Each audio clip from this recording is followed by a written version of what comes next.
Hey, what's happening? Welcome to Mates TV. So Liverpool are making moves, big moves, huge moves, the kind of moves that throw whatever it is you were going to do with your day into complete disarray in the best possible way. Yes, yesterday it was reported by David Ornstein and Fabrizio Romano that Liverpool had contacted Newcastle United about making a bid for Alexander Isak in the region of £120 million.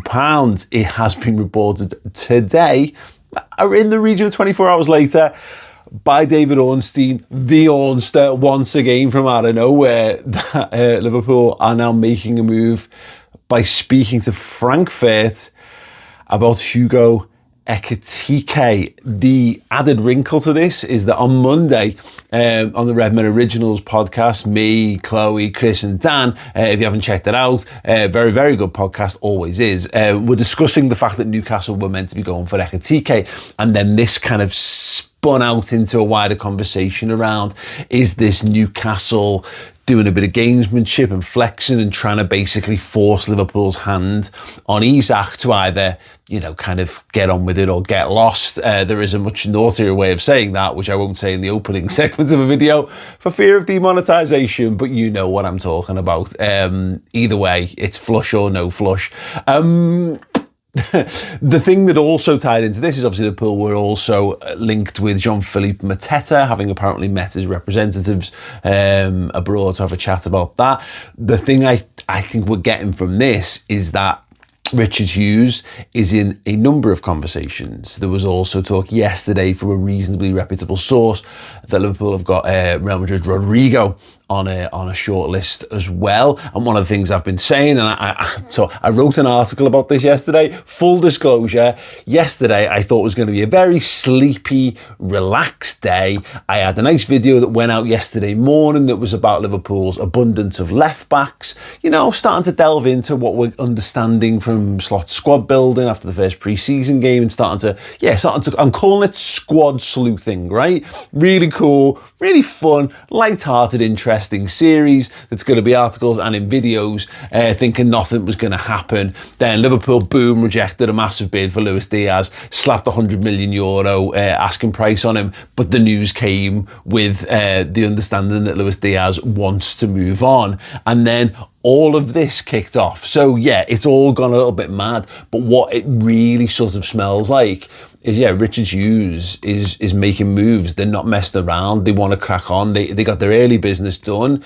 You had the Club World Cup going on. You had the under-21s. You had the Gold Cup. I don't know, whatever. There was football still being played. Then players had to go on holidays. Well, players are back from holidays now, largely, apart from the poor souls who went deep in the Club World Cup. So, things are ready to get kind of unstuck and get a move on. Liverpool will be flying out this weekend to Hong Kong to begin their tour over there as well. So we've seen Liverpool in years gone by have deals be done whilst they're on tour. I think Gini Wijnaldum might have been an example of that in summer 2016? Summer 2016? Yeah, close enough. So things can happen and then players can come out and join. Maybe sometimes we join after the tour. But the point is, when you get back from that, they've got a double header at Anfield in pre-season. Then it's the Community Shield. Then the Premier League's underway and your defence has begun. So there's still a bit of time, and still a lot of things to happen and a lot of football to be played actually between that and a lot of training sessions, etc., etc. But if you're going to go and get your moves done, it feels like now's a good time because, I think we're going to start to see sales. We're going to start to see things coming in. And Liverpool are doing really well at the transfer thing so far.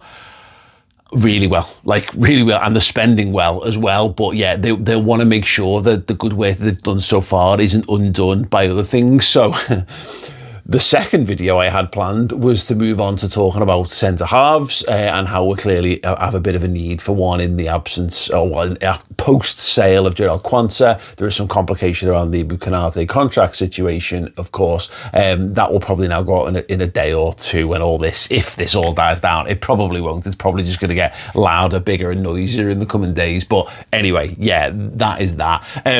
A little aside before I delve into my thoughts on the Isak, Ekitike and even the Mateta Rodrygo stuff. If you haven't checked it out yet, I've got a Substack. So in the past, I've sort of attempted to do things with Patreon, didn't really like it or whatever, mainly because, coming up with fresh, exciting new video concepts was something that was, really labour intensive and wasn't really suited to what I wanted to do. Some of you will know I published a book with my dad last year, which is over there, The Man Who Stole the World Cup, available on Amazon. Great book, get it. But it really reignited my love for writing, which was very much at the heart of everything that I've created. Red Men started out as a sketch in a notebook, and so on and so forth.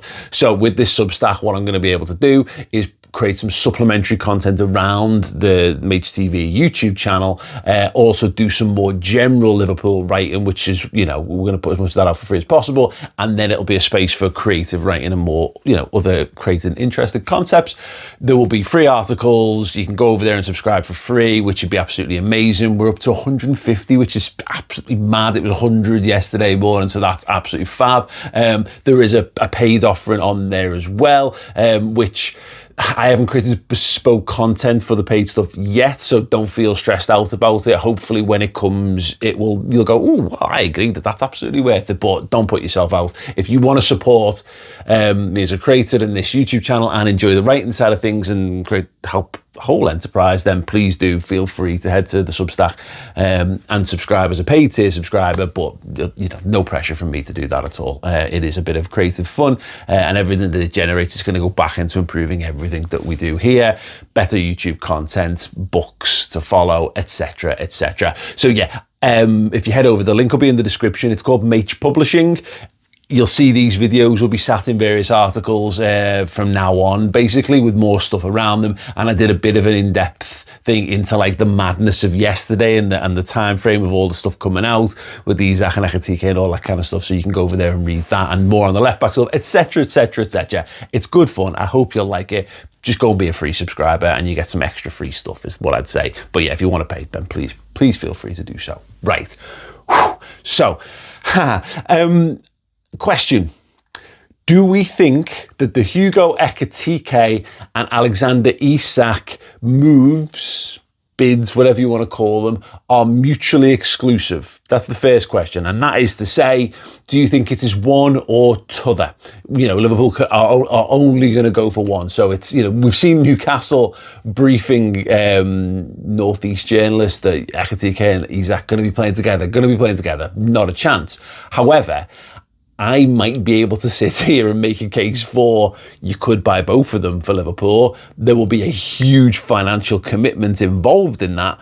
But when you consider that Liverpool last season had 6 attacking players for 3 positions and rotated quite a bit within that, then there is maybe an argument that, if you want to compete on multiple fronts, and Liverpool can compete on multiple fronts, they absolutely can do, then you're going to need a deep squad. And if you particularly want to rotate in the attacking areas, which we know that Arne Slot did more at Feyenoord perhaps than he did with Liverpool last season, then yeah, more quality. The simple fact of the matter is, Diogo Jota started the season as Liverpool's first choice number 9, of course.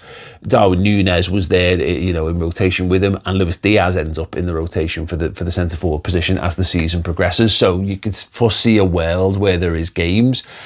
The flip side of that is, on the right wing, Mohamed Salah was understudied by Chiesa, who basically didn't get a sniff because Mo Salah is absolutely eternal. So there is obviously the other side of it is that if you go and get a best-in-class, world-class player, that he's going to not just want to, but the manager's going to want to play him week in, week out, because he's going to be the guy who's more than likely going to get you the results.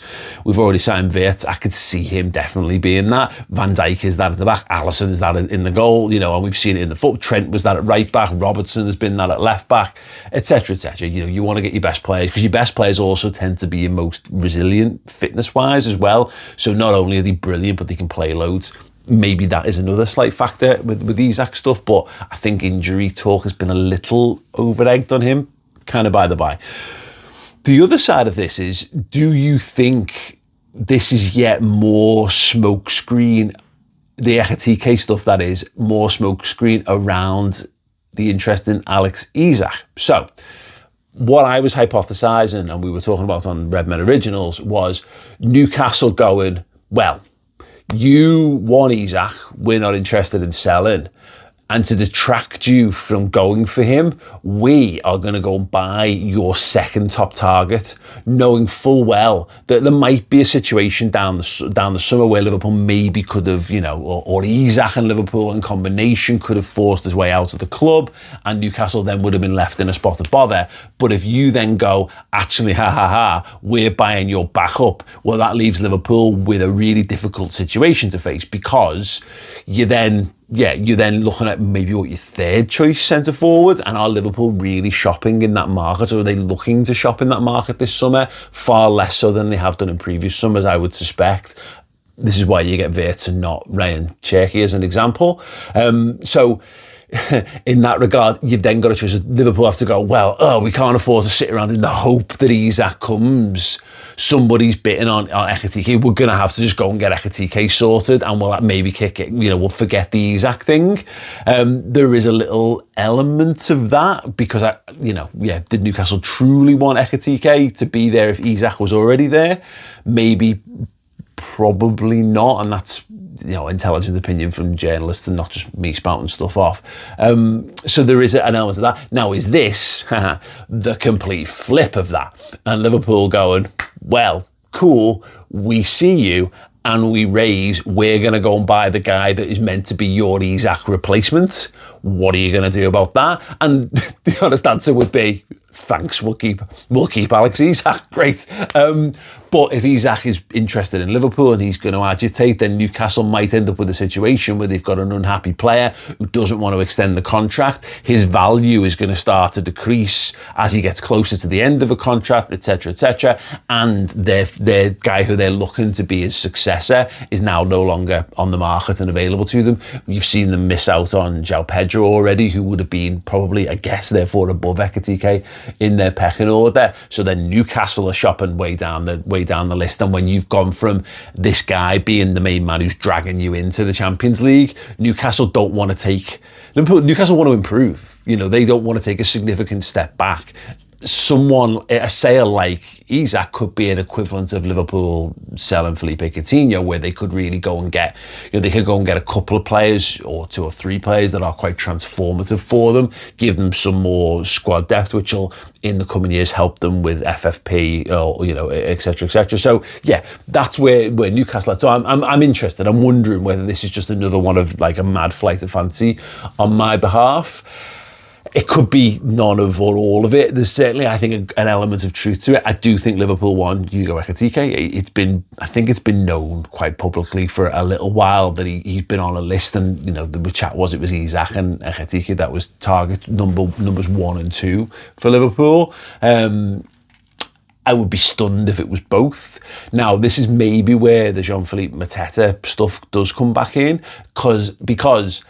And then maybe you're getting into a wider conversation around the outs, because Darwin Núñez is very much up for sale. If you were to sell Darwin Núñez, you're already living in the unprecedented, ridiculously heartbreaking and devastating world of no Diogo Jota. In a very basic cold analysis, there's a player missing out of Liverpool's projected squad for the new season.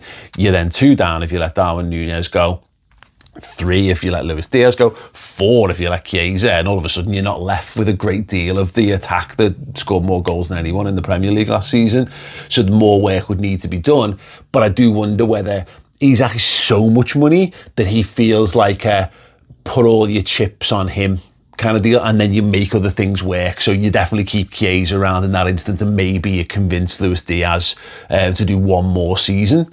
That feels like a stunningly great option, if we're being completely honest. And that would leave you with an attack then of Gakpo, Diaz on the left, Isak, Chiesa, Salah, with pick 1 from maybe Doak, Rio and Gamoa. If he's ready, Wirtz can do stuff in the front 3 as well. That feels healthy, to say the very least.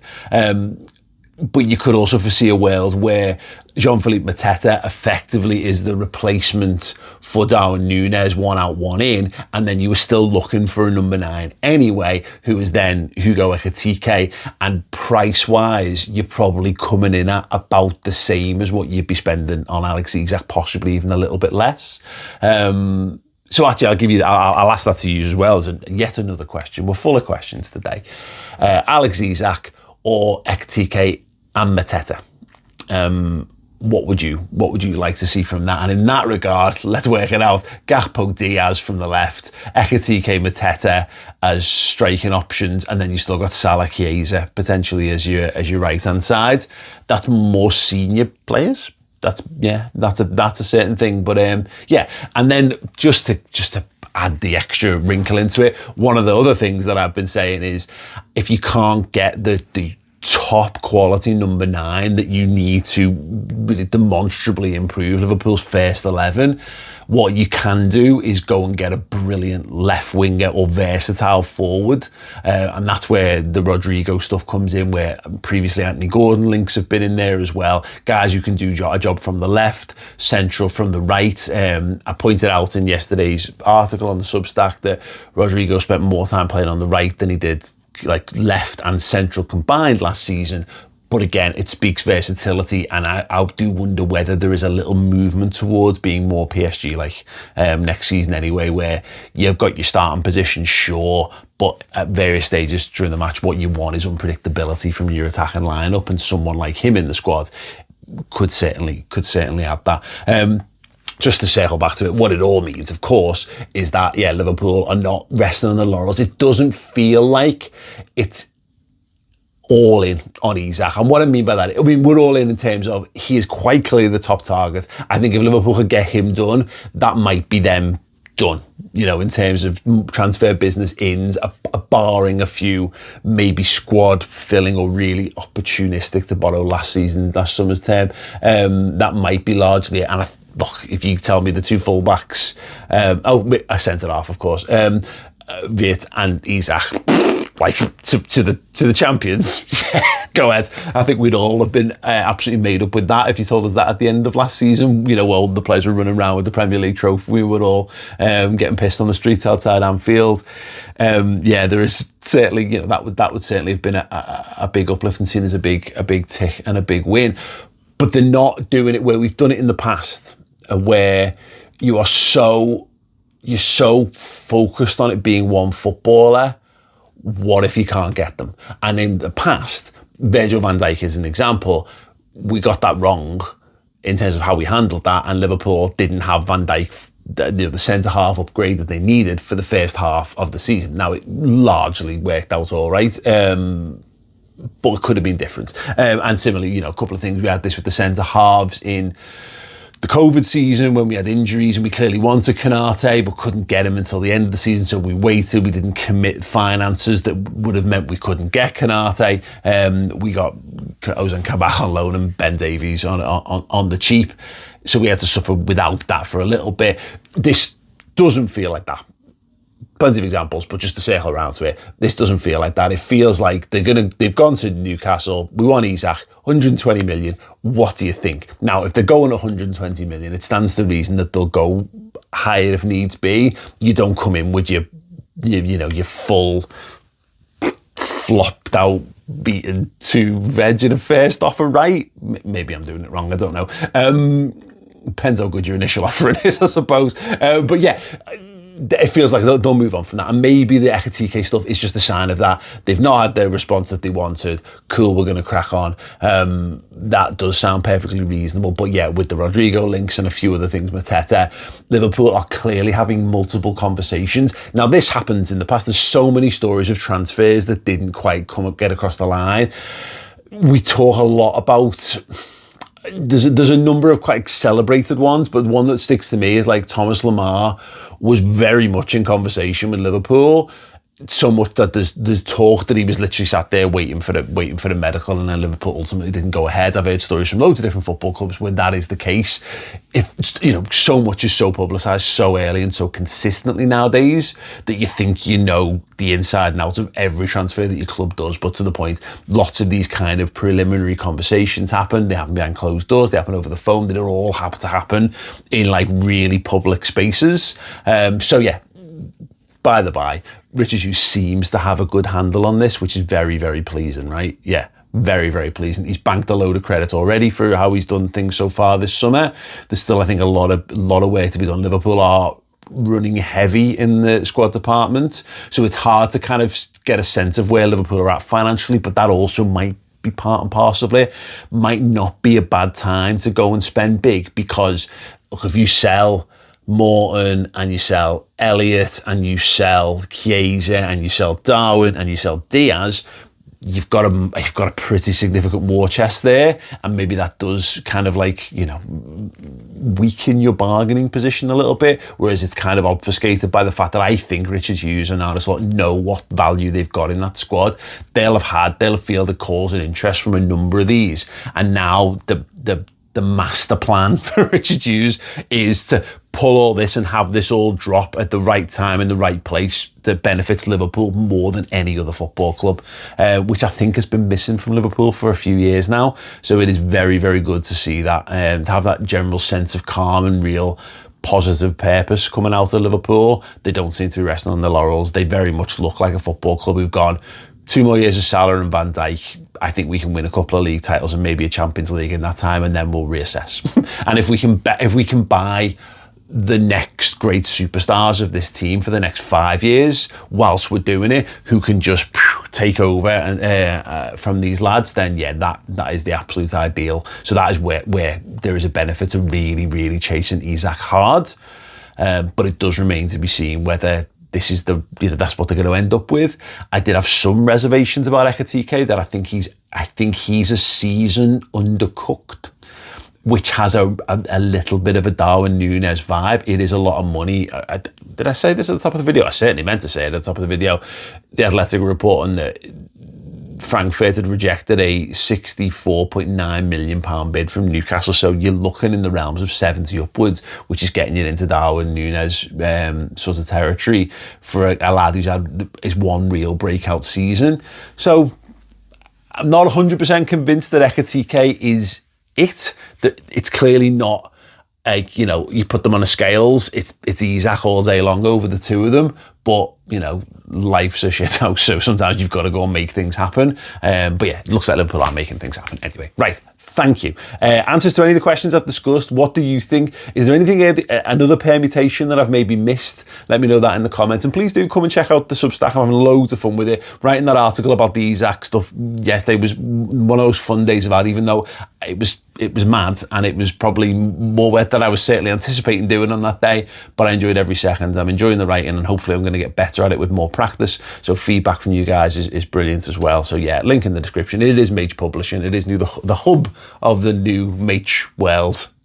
So yeah, come and join the community over there. That would be lovely. Subscribe to this channel as well, of course. And if you want more, make sure you head over to Redmen TV. Chloe's been doing reactions to this stuff, and who doesn't want to hear the opinions of Scouse Queen Chloe Bloxham, day brightener if ever there was one. So yeah, thank you so much. Up the Reds.